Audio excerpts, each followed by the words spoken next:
सहनाववतु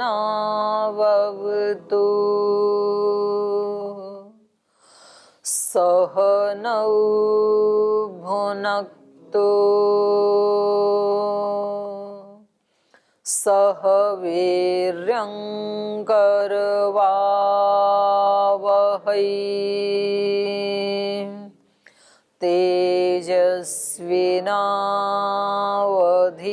तेजस्विनावधीतमस्तु मा विद्विषावहै। ॐ व्रतानां व्रतपते व्रतं चरिष्यामि तच्छकेयं तन्मे राध्यताम् इदमहमनृतात् सत्यमुपैमि। ॐ शान्ति शान्ति शान्तिः।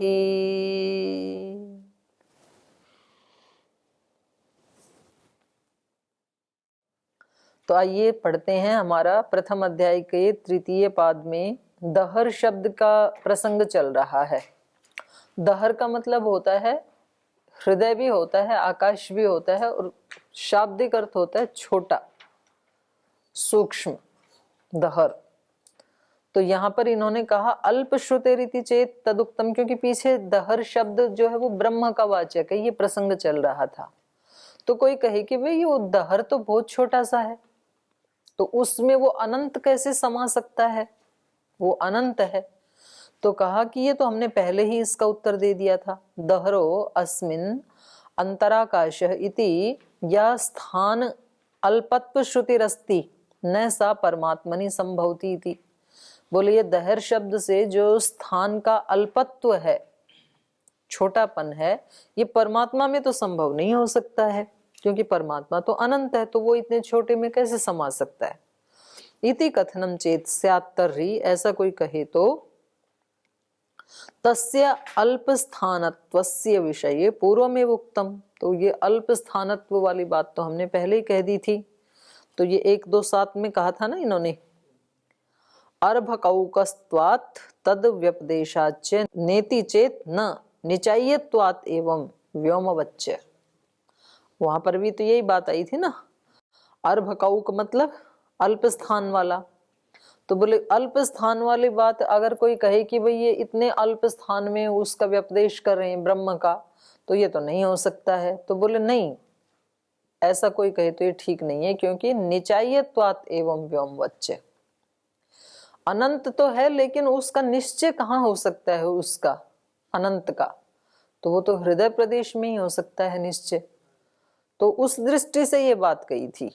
आकाश की तरह, जैसे आकाश तो सर्वव्यापक है, पर हमें कौन से आकाश का परिचय होगा जहां हम बैठे हैं, आकाश के जिस पार्ट में, आकाश तो अनंत है। तो ये तो हमने पहले ही कह दिया था। इति सूत्रे समाधानम तस्माद् एतत् समीचीनतया सिद्धम यद्दहरो अत्र परमात्मा। तो बोलिए ठीक से सिद्ध हो गए इस प्रसंग में कि दहर शब्द यहाँ पर परमात्मा का ही वाचक है। अगला सूत्र है अनुकृतेश तस्य च। करें अनुकृति से भी उस तस्य, उस परमात्मा का ही ग्रहण होगा। अनुकृत है माने उसकी अनुकृति, माने उसका ध्यान करना, अनुष्ठान, उपासना। तो हम उसी की अनुकृति करते हैं ना, कि हम कैसे बने, भगवान जैसे बने, उसका अनुकरण करना चाहते हैं ना हम जीवात्मा। तो इससे भी पता लग रहा है कि दहर शब्द उसी का वाचक है। यद्यपि परमात्मनो अल्पश्रुतित्वस्य अल्पस्थानश्रुतित्वस्य हृदयस्थानत्वस्य समाधानं पूर्वं निचाय्यत्वात् व्योमवत् उक्तम। यद्यपि हमने परमात्मा का जो अल्पश्रुतित्व अर्थात स्थान की अल्पता वाला, स्थान अल्पस्थान श्रुतित्वस्य, अल्प स्थान की जो श्रुति है इसके बारे में हृदय स्थानत्वस्य समाधानम पूर्वम, उसका हृदय में ही स्थान है, इस बात का हमने पहले ही समाधान कर दिया है। क्योंकि निचाय्यत्वात् व्योमवत उक्तम, ये हमने 1-2-7 में कह दिया था कि उस हृदय में ही उसका निश्चय होने से, उसकी पहचान होने से, तो इसलिए दहर शब्द में को हमने लिया है कि वो उसमें विराजमान है। ये इसलिए लिया क्योंकि उसकी पहचान वहां पर ही होती है, अन्यत्र होती नहीं है। तो यद्यपि इसका समाधान कर दिया, तथापि अयम अन्यो हेतु प्रसंगात, तो ये दूसरा एक हेतु दे रहे हैं प्रसंग से। तस्य अल्पश्रुतित्वे अल्पस्थानत्वे अत्र उच्यते, उसकी अल्पश्रुति और अल्पस्थानत्व के बारे में यहाँ कहा गया। यत्तस्य परमात्मनो अनुकृते, उस परमात्मा का अनुकृत ही, अनुकरण करने से, अनुकरणात, इस हेतु से, अर्थात अनुष्ठान प्रयोजनात्, अनुष्ठान के हेतु से। अथ च तस्य जीवात्मनो अनुकृते अनुकूलतया हेतुः, तस्य, उसका, जीवात्मनो, ये जीवात्मा, अनुकृते है, अनुकृते है माने अनुकूलतया हेतुः, अनुकूलता के हेतु से। अनुकूलतया हेतु, वहां पर ही अनुकूलता है उसको जानने की, हृदय प्रदेश में ही, दहर में ही। अनुकूलतया हेतु अल्पश्रुतित्वम अल्पस्थानत्वम प्रतिपाद्यते, यहाँ पर अल्पस्थानत्व का प्रतिपादन इसीलिए किया है कि वहां पर ही अनुकूलता है इस जीवात्मा को, परमात्मा को जानने की, ब्रह्म को जानने की। यह तो ही परमात्मा तो अनंत, क्योंकि परमात्मा तो अनंत है। न च तस्य सर्वतो भावेन सांगत्यम अनुष्ठातुम शक्यते, तो सर्वभाव से तो उसकी संगति का अनुष्ठान नहीं किया जा सकता है। जैसे समुद्र तो में तो अनंत जल है, पर हम तो समुद्र की संगति जिस प्रदेश में हम खड़े हैं उतने से ही संगति हो सकती है हमारी तो, और तभी हम कहेंगे कि हमने समुद्र में स्नान किया, हम पूरे का कथन कर देते हैं। ऐसे ही परमात्मा का है।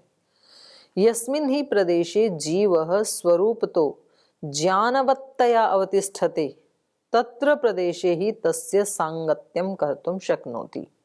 परमात्मा तो अनंत है, लेकिन यस्मिन् ही प्रदेशे, जिस प्रदेश में, जीवः, ये जीव, स्वरूप तो अपने स्वरूप से स्थित या युक्त होता है, तो इसलिए जो भी बताए ना, तो वहां पर हृत प्रदेशे, हृदय प्रदेश ऐसे कहा है, हृदय में ऐसे नहीं कहा।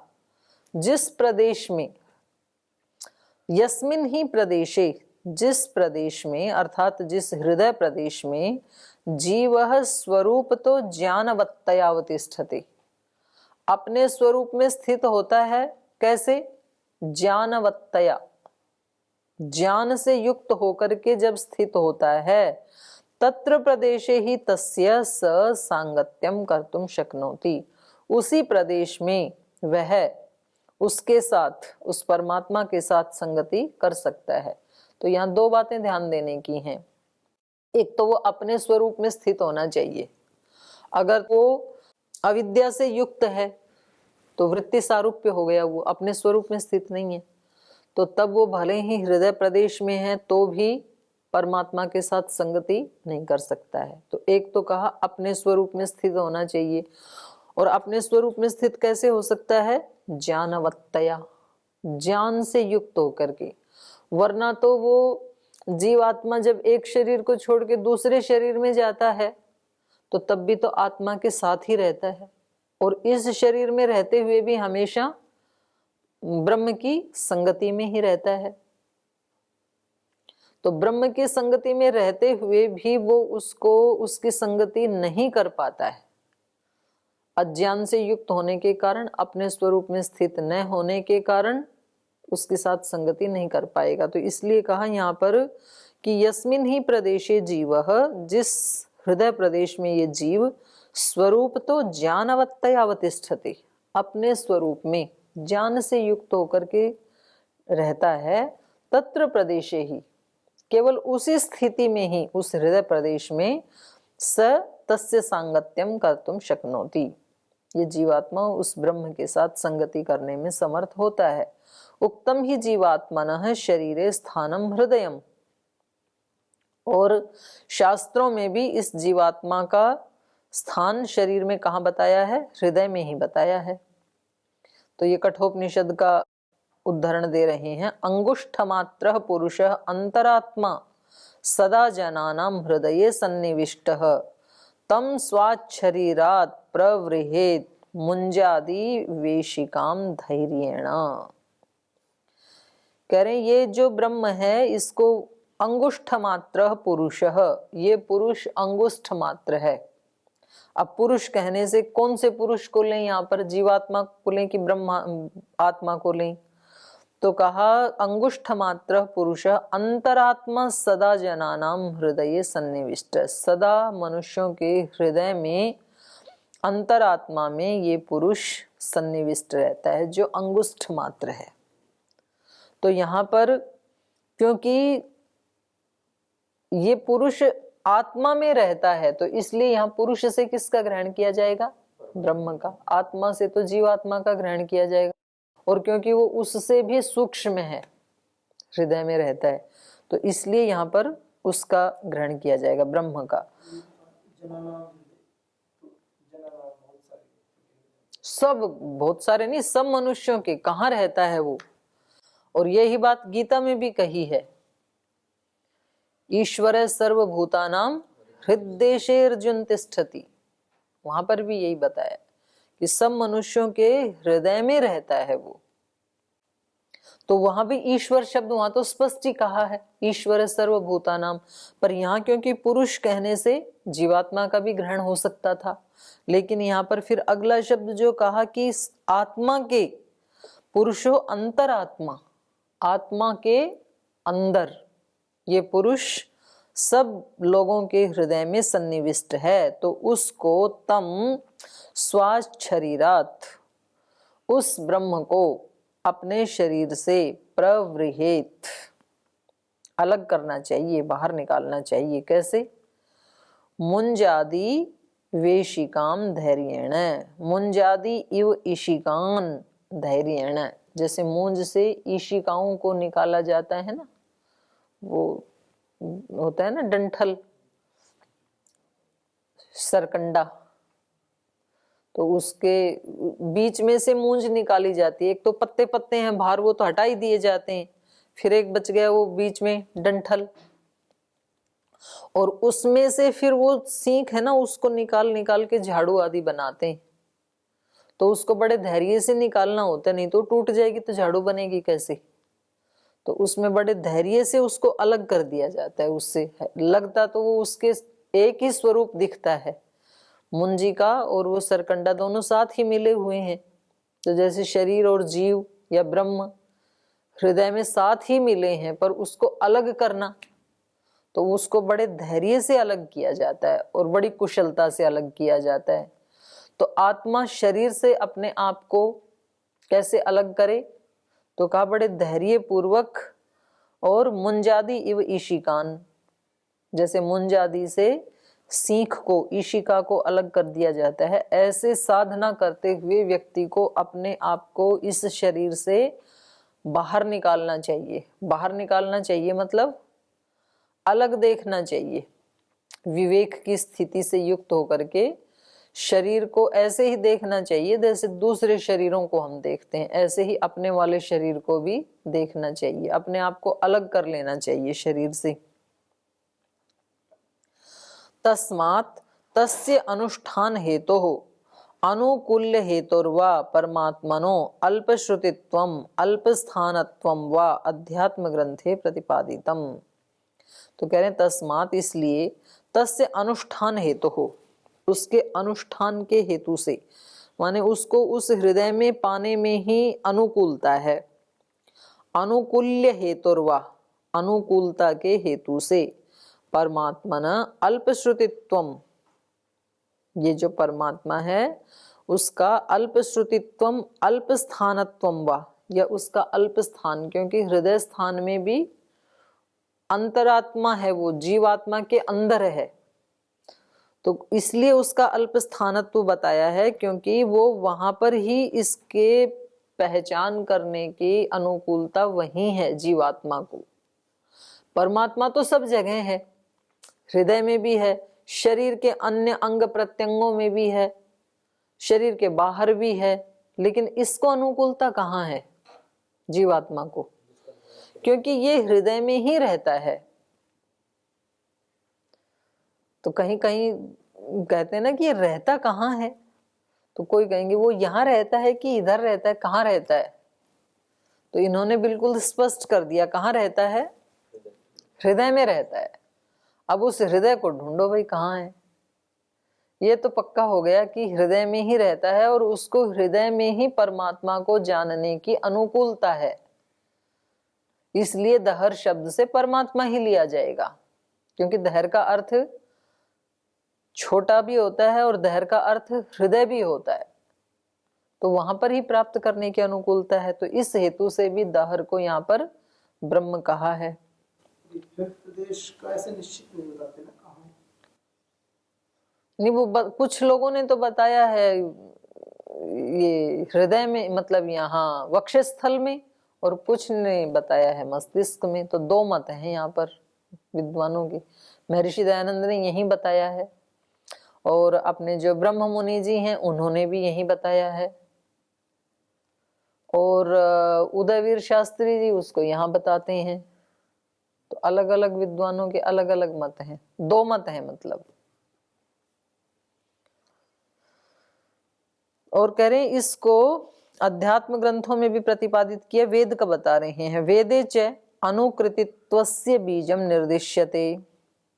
और कह रहे हैं वेद में भी ये जीवात्मा उस ब्रह्म का अनुकरण करता है, उसकी अनुकृति का बीज वहां पर भी निर्देशित किया है, संकेत वहां भी किया है। तो ऋग्वेद में क्या कहा? त्वम वाघास्याम अहम, मंत्र है ना। त्वम अग्ने, नहीं शुरुआत क्या है, ये तो आखिरी वाला है ना, त्वम वाघास्याम अहम। महाराज जी तो बोलते हैं ना इसको रोज ही। हाँ, यदग्ने श्याम अहम त्वम वाघास्याहम, यदग्ने श्याम अहम, हे अग्ने, यद अग्ने श्याम अहम, मैं जब तू बन जाऊंगा, मतलब मैं तू बन जाऊं। अग्नि मतलब परमात्मा, हे ब्रह्म, हे परमात्मा, हे ज्योति स्वरूप प्रभु, कब मैं तू बन जाऊंगा, अर्थात मैं तू बन जाऊं। और त्वम वाघास्याम अहम, या तू मैं बन जा, या तो मैं तू बन जाऊं या तो तू मैं बन जा। तो इसमें क्या दिखाई दे रहा है? भगवान का जैसा बनना चाह रहा है जीव, अनुकृति दिखाई दे रही है। ये इतना ही दिखाना चाह रहे हैं कि हम सब जीव आत्माएं ब्रह्म का अनुकरण करना चाहते हैं, उसके जैसा बनना चाहते हैं। त्वम वाघास्याहम, मैं तू बन जाऊं, अर्थात तेरे जैसा बन जाऊं, मेरा आचरण ऐसा होना चाहिए। पुंडरीकम नवद्वारम त्रिभी गुणे भी आवृतम, एक ऐसा पुंडरीक है, कमल है, जिसके 9 द्वार हैं, 9 दरवाजे हैं। त्रिभी गुणे भी आवृतम, और 3 गुणों से वो आवृत हैं। तस्मिन यद यक्षम, और उसमें जो यक्ष है, आत्मनवत तद वै ब्रह्म विदो विदुहु, और वो कैसा है वो यक्ष? आत्मनवत, आत्मा वाला है, माने आत्मा भी उसके साथ है, आत्मा उसके साथ है, आत्मा के अंदर ही है वो। तो आत्मनवत तद्वै ब्रह्म विदो विदुहु, उसको ब्रह्मविद ही जानते हैं। उसको किसको? उस ब्रह्म को। तो ये 9 द्वार वाला जो पुंडरीक है ये तो शरीर है, और 3 गुणों से ये आवृत हैं। तस्मिन यद यक्षम, उसमें जो यक्ष है वो आत्मन्वत, आत्मा वाला है वो। तो ये यक्ष से कौन लिया जाएगा? ब्रह्म। तद्वै ब्रह्म विदो विदुहु, उसको ब्रह्मवेत्ता जानते हैं, उस ब्रह्म को। तो यहाँ पर भी ब्रह्म का ही, तो ये इन्होंने अथर्ववेद का प्रमाण दे दिया, ऋग्वेद का प्रमाण दे दिया, कठोपनिषद का प्रमाण दे दिया कि दहर शब्द परमात्मा का ही, ब्रह्म का ही वाचक है। आगे ये तो हो गया वेद का और उपनिषदों का प्रमाण। अपिच स्मर्यते, और कह रहे हैं स्मृति ग्रंथों में भी ऐसे ही कहा है। स परमात्मा तत्र हृदये स्मर्यते अपि ध्यानी भी, कह रहे हैं ध्यान करने वालों के द्वारा भी वो परमात्मा हृदय, तत्र हृदय, वहां हृदय में ही स्मर्यते, स्मरण किया जाता है, अर्थात देखा जाता है उसको हृदय में ही, जो ध्यान करते हैं। तो यहाँ यजुर्वेद का मंत्र दिया, ओम क्रतो स्मर, हे क्रतु उसका स्मरण कर, ओंकार का। इति तु तत्स्मरणस्य विधानम, तो ये कहकर के वेद उसके स्मरण का विधान कर रहा है। और कठोपनिषद का उदाहरण दिया, कश्चित धीरः प्रत्यग आत्मानम ऐक्षत आवृत्त चक्षुः अमृतत्वम इच्छन् परांचिखानि व्यतृणत् स्वयंभू तस्मात् परान पश्यति नान्तरात्मन। कश्चित धीर, कोई ऐसा धीर पुरुष होता है, सामान्य रूप से तो इनकी बनावट ही ऐसी है, भगवान ने ही ऐसा बनाया है इंद्रियों को कि बाहर ही देखती हैं, अंदर की तरफ मुड़ती नहीं है ये। लेकिन कोई कोई ऐसा धीर पुरुष होता है जो प्रत्यग आत्मन ऐक्षत, अपनी आत्मा को देखते हुए, आवृत्त चक्षु अमृतत्वम इच्छन, जो अमृतत्व को चाहता हुआ, बाहर के विषयों को न चाहता हुआ, आवृत्त चक्षु इंद्रियों को मोड़ देता है। चक्षु यहाँ पर सब इंद्रियों का सांकेतिक शब्द है, मतलब तो सभी इंद्रियों का ग्रहण करवा रहा है चक्षु, तो इंद्रियों को वो आवृत्त कर देता है, बाहर से बंद कर देता है और अंदर की तरफ मुड़ जाता है। हृदयेन्द्रियाणि मनसा सन्निवेश्य, ये श्वेताश्वतर उपनिषद का है। इंद्रियाणि मनश्च हृदय निधाय, अपनी इंद्रियों को और मन को हृदय प्रदेश में स्थापित करके, निश्चित रूप से धारण करके, तस्य स्मरणम विहितम तत्र संभवति, तब उसका स्मरण वहां पर करना संभव है। इंद्रियां बाहर हैं, हम अंदर हैं, वो बाहर की तरफ हमें ले जा रही हैं, तब उस परमात्मा का स्मरण नहीं होगा। अपरा व्याख्या, ये तो इस सूत्र की एक व्याख्या हो गई। अब इसकी दूसरी व्याख्या कर रहे हैं, अपिच स्मर्यते, इस सूत्र की, परमात्मनो अल्प श्रुतित्वम हृदय प्रदेश गतत्वम च स्मृतौ अपि उपलभ्यते। तो कह रहे हैं दूसरा इसका अर्थ यह है कि परमात्मनो अल्प श्रुतित्वम, परमात्मा का अल्प स्थान में, दहर स्थान में, माने दहर शब्द परमात्मा का वाचक होना, ये हृदय प्रदेश गतत्वम च, और हृदय प्रदेश में ही उसका विद्यमान रहना, ये स्मृतौ अपि उपलभ्यते, स्मृति ग्रंथों में भी मिलता है ये, उसका निवास हृदय स्थान में। तो ये गीता का दे दिया इन्होंने, ईश्वर सर्वभूतानां हृदयेषु अर्जुन तिष्ठति, हे अर्जुन वो ईश्वर कहाँ रहता है, सब प्राणियों के हृदय देश में रहता है, हृदय प्रदेश में रहता है। तो इस कथन का ये अर्थ नहीं है कि हृदय प्रदेश के बाहर वो रहता ही नहीं है। गीताकार भी जानते हैं कि ईश्वर तो सर्वव्यापक है, क्योंकि उन्होंने तो विराट रूप का वर्णन किया ना सब जगह का। तो ये कह करके वो केवल इनको बांध नहीं रहे हैं कि केवल हृदय प्रदेश में ही रहता है, बल्कि सब प्राणी उसको हृदय प्रदेश में ही प्राप्त कर सकते हैं। तो इसलिए यहाँ दहर शब्द से क्या लिया जाएगा, ब्रह्म लिया जाएगा। हृदये सर्वभूतानां पर्वांग अंगुष्ठ मात्रकः, पर्व अंगुष्ठ मात्रकः, पहले तो आया अंगुष्ठ मात्र, और यहाँ क्या कह रहे हैं, अंगुष्ठ का भी एक पर्व, जैसे ये अंगूठा है ना, अंगुष्ठ तो पूरा है यहाँ से यहाँ तक, और पर्व तो केवल ये ऊपर ऊपर वाला है, तो यहाँ उतना कह दिया।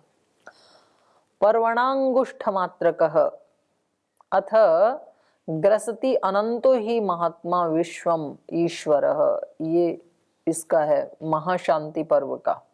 वैसे तो ये जो है गीता है, ये भी महाभारत का ही शांति पर्व से ही लिया गया है, उसी का ही एक भाग है महाभारत का ही।